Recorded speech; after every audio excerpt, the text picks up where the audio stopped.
back with more stats for you today. So this should have been up a couple of days ago, but my computer decided it was going to be an asshole even more than usual. So basically, over the last couple of days, it's been taking 15 to 20 minutes for it to go from me pressing the power button to being available on the desktop, which has been super annoying, because the other thing it's been doing is after it gets onto the desktop, about 10 minutes later, it just decides to turn itself off. So I tried recording stuff, I tried editing, putting stats together, and rendering videos, all of which take more than 10 minutes. So every time I tried to do something, all my stuff would be lost, even if I was saving along the way. Like rendering, you can't save it.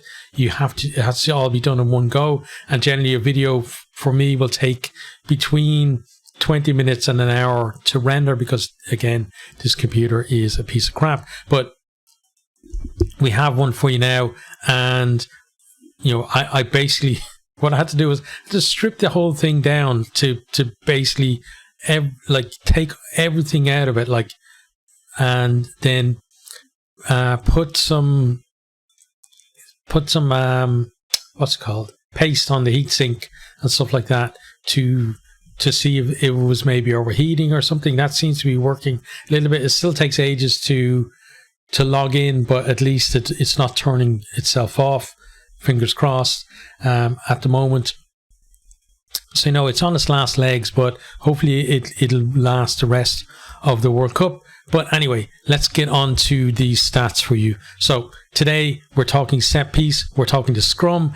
These are stats for basically how teams have done on their own Scrum throughout the first 4 rounds of the pools. So again, same format as last time. We'll go through the quarterfinals and semi-finals and final. Then we look back at the pool, and then we look at the best and worst individual game performances of the tournament so far. So first of all, quarterfinal 1, Argentina come out of Pool D there on 83% in their Scrum. So that was enough to get them this far, but no further. Argentina, they used to be a really good scrummaging nation. They're kind of a bit wishy-washy, but at least enough to get to the quarterfinal so far here.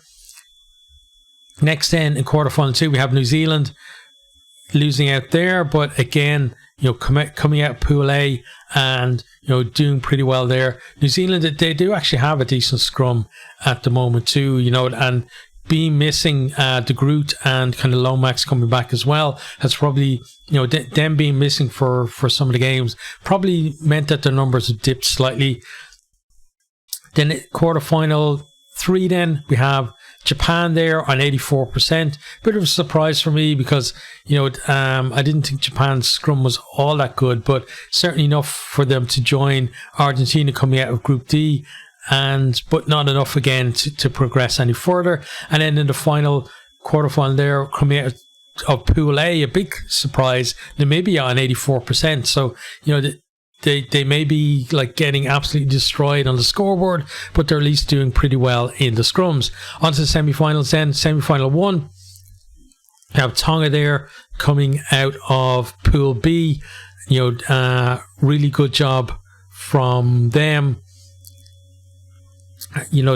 Especially when you think of the teams that are in that pool, for them to be one of the top 2, and actually they were the top team in there. I think it was, well, we'll look at it a bit later. But on to the other semi-final then, the losers there were Wales on 85% coming out of Pool C. So again, Wales have improved in a lot of areas, and the Scrum is one of those. So really good performance from them. On to the final then, our runners-up coming out of Pool B are Ireland on 86%. Again, a surprise for me.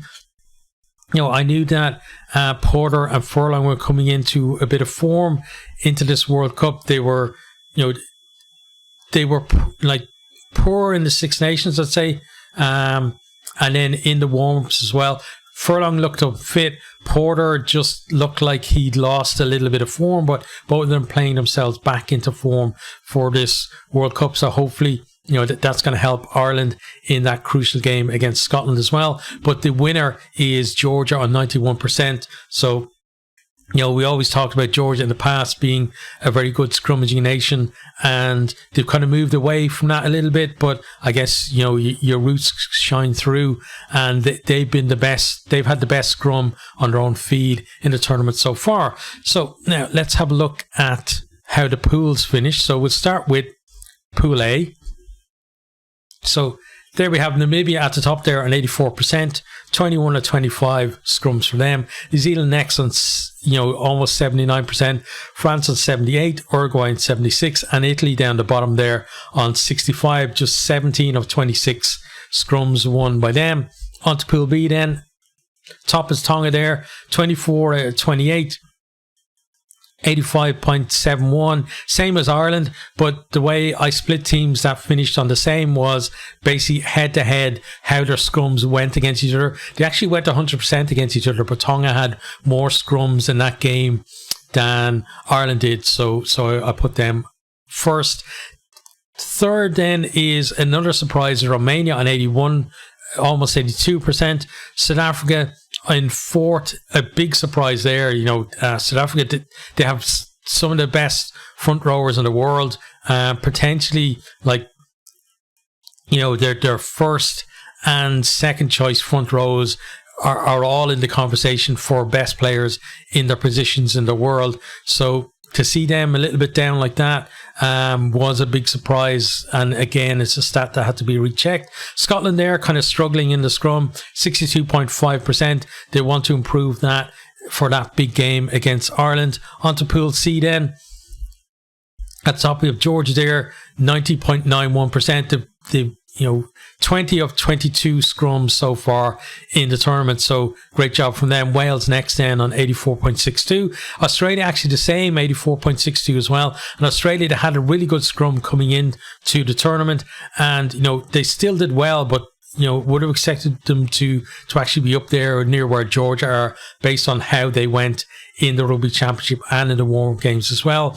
And the reason, again, the Wales-Australia one, why they're in that order is because Wales did better in their head-to-head game. Portugal then with 77%, and Fiji at the bottom where there was 67.65. So Fiji set piece, if they could get their set piece right, they would be a genuine threat for a semi-final in this tournament, and maybe they can do that when they go to their quarter-final.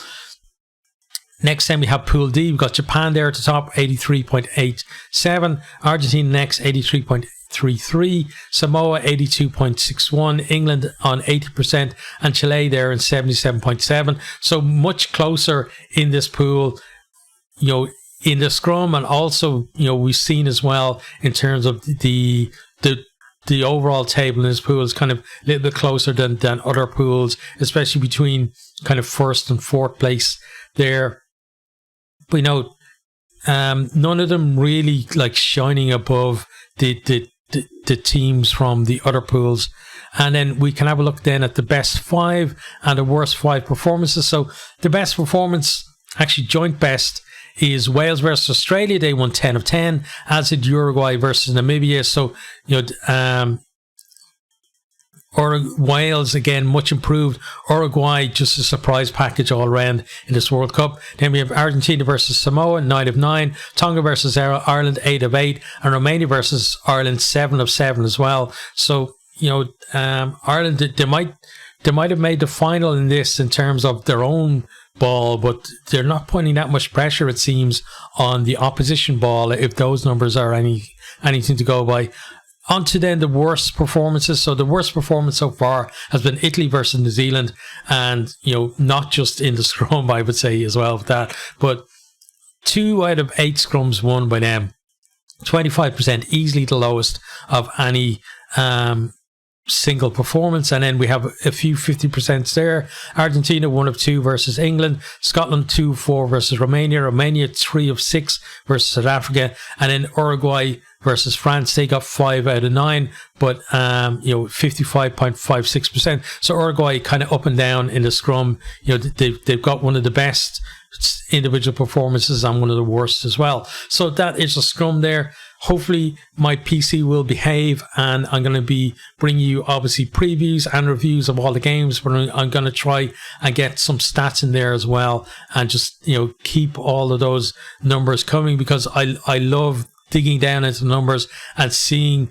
you know, what we think is happening is actually happening when we look at the numbers themselves. So I hope you're enjoying this, and you know, if you wouldn't mind, hit that like button, share, do all that good stuff that's good, you know, comment and stuff for the algorithm, because it really does help out the channel a lot. But I'll see you guys again soon.